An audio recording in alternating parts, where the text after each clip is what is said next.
In 1946, American doctors deliberately infected over 1,300 people with syphilis, not by accident, not through negligence, on purpose, using prisoners, soldiers, and patients in a mental asylum who never gave consent. The doctors weren't punished, they were funded, and the United States government kept this hidden for over 60 years. By the end of this, you'll understand why a historian stumbling onto a single dusty file in 2010 forced a president to apologize for something most Americans had never heard of. Most people know the name Tuskegee. The Tuskegee syphilis study ran for 40 years, watching black men in Alabama suffer and die from untreated syphilis while doctors withheld the cure just to study the disease's progression. It is rightly remembered as one of the darkest chapters in American medical history. But Tuskegee was not where it started. Tuskegee was the version doctors were comfortable letting people find out about, because in that study, doctors didn't infect anyone. They simply withheld treatment from men who already had the disease. What happened in Guatemala 2 years earlier was worse. Doctors didn't wait for disease to occur naturally. They created it. The year was 1946. World War II had just ended, and American medicine was riding a wave of confidence after the discovery of penicillin. For the first time in history, syphilis was curable. But there was a problem. No one had run controlled tests on exactly how the new drug worked against active infection in real time from the moment of exposure. So the United States Public Health Service designed a study to answer that question. They needed test subjects who could be infected, monitored, and treated under total control, with no outside oversight and no media attention. They chose Guatemala. Quick question before I tell you why. Take a guess. Why would American doctors choose a foreign country rather than running this experiment inside the United States? Drop your guess in the comments, because the real reason exposes exactly how calculated this operation was. The answer comes down to control. Guatemala in the 1940s had a government willing to cooperate, weaker oversight of medical research, and institutions like prisons, military barracks, and a psychiatric hospital, where the population had no power to refuse. The lead physician, a doctor named John Cutler, had actually worked on the U.S. domestic syphilis studies that would later evolve into Tuskegee. He brought that same mindset south of the border, except this time, he wasn't just observing disease, he was manufacturing it. Cutler's team began deliberately exposing people to syphilis and gonorrhea. Soldiers were sent to brothels where sex workers had been intentionally infected beforehand under the team's direction. When that method proved too slow or unreliable, doctors switched to direct inoculation, cutting the skin and rubbing infectious material straight into the wound. But here's where it gets strange. Some of the subjects weren't soldiers or willing participants in any sense at all. They were patients inside Guatemala's National Mental Health Hospital. Men and women with severe psychiatric conditions, unable to understand what was happening to them, were infected with syphilis as part of the study. Some were given the disease through direct injection. Some were infected through induced sores. Researchers recorded their symptoms, their pain, their physical decline, all in clinical detail, as if observing lab animals rather than human beings. This wasn't a side effect of bad ethics. This was the design. Over the course of the study, between 1946 and 1948, researchers exposed more than 1,300 people to sexually transmitted disease. Roughly 700 of them were confirmed to have actually contracted an infection. The subjects included prisoners, soldiers, and patients from the psychiatric hospital, none of whom gave informed consent, because the very concept of informed consent as we understand it today did not yet exist in U.S. research law. What I'm about to tell you next is the part that took historians decades to even find. After the study ended in 1948, the results were never published. No major medical journal carried a paper on it. No public report summarized the findings. The entire operation simply vanished from the historical record, buried inside private archives instead of official literature. For more than 60 years, the Guatemala experiments existed only as a rumor among a small circle of medical historians who had heard fragments but could never confirm them. The U.S. Public Health Service that ran the study said nothing. The doctors who participated said nothing.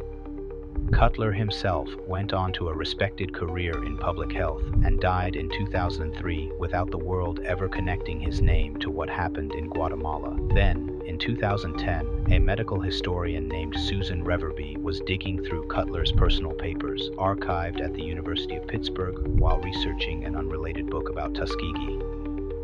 Buried in boxes of old documents, she found detailed records of the Guatemala inoculation study, patient logs, infection rates, photographs. It was all there, sitting untouched in an archive for over half a century, waiting for someone to actually look. Reverby brought her findings to the U.S. government. The response was immediate and unusual for how fast it moved. Within weeks, President Barack Obama personally called the president of Guatemala to apologize.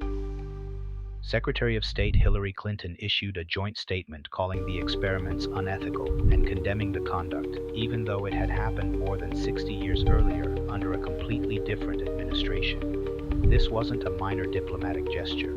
It was the U.S. government admitting, on record, that it had run secret human experiments on a foreign population without consent and had successfully hidden it for 6 decades.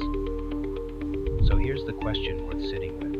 If Reverby hadn't been researching something else entirely and hadn't happened to open the right box of files, would the Guatemala experiments still be buried today? The answer is almost certainly yes. There was no whistleblower, no leaked report, no survivor testimony that broke through to investigators.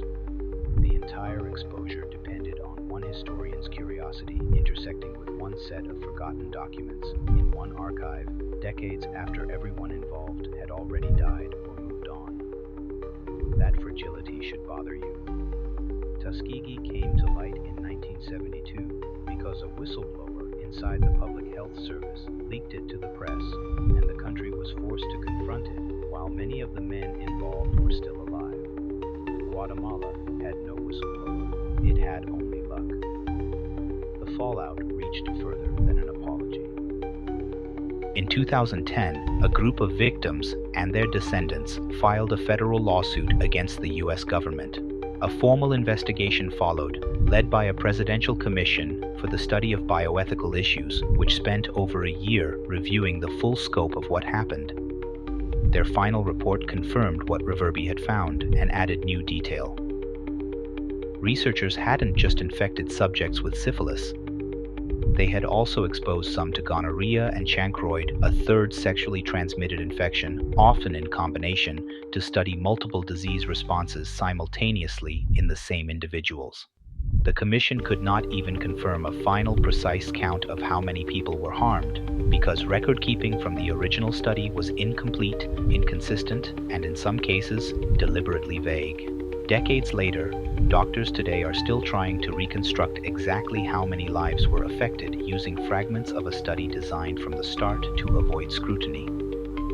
Despite the apology, despite the federal investigation, despite a court case that named the U.S. government directly, no individual doctor or administrator was ever criminally prosecuted. Every person who designed and ran the experiments was already dead before the public ever learned their names. That means the institution that authorized human experimentation without consent faced no legal consequence beyond a formal apology issued more than 6 decades after the harm occurred. This is what separates Guatemala from Tuskegee in the public memory. Tuskegee became a turning point. It led directly to the creation of modern informed consent laws and institutional review boards that now govern human research in the United States. Guatemala, the experiment that arguably should have triggered those same reforms 2 decades earlier, stayed completely hidden until after those protections already existed, meaning it never got the chance to change anything while it could have mattered most. The most unsettling part isn't even the experiment itself, it's the gap. 22 years sat between when the Guatemala study ended in 1948 and when Tuskegee finally broke into public view in 1972. For those 22 years, the exact same government department that ran Guatemala continued running Tuskegee, withholding treatment from men who were already infected, while the deliberate infection of over 1,000 people in another country sat completely undiscovered in a filing cabinet. If Rivabee had found those documents in, say, 1965 instead of 2010, would Tuskegee have ended sooner? Would American medical ethics have changed faster? We will never know, because history doesn't run on the timeline it should have. It runs on what gets found and when. What you just watched is one piece of a much darker pattern. Cold War-era medical research produced more hidden experiments than most people realize, and some of those files are still sealed today. I'm covering the next one soon. Subscribe so you're there when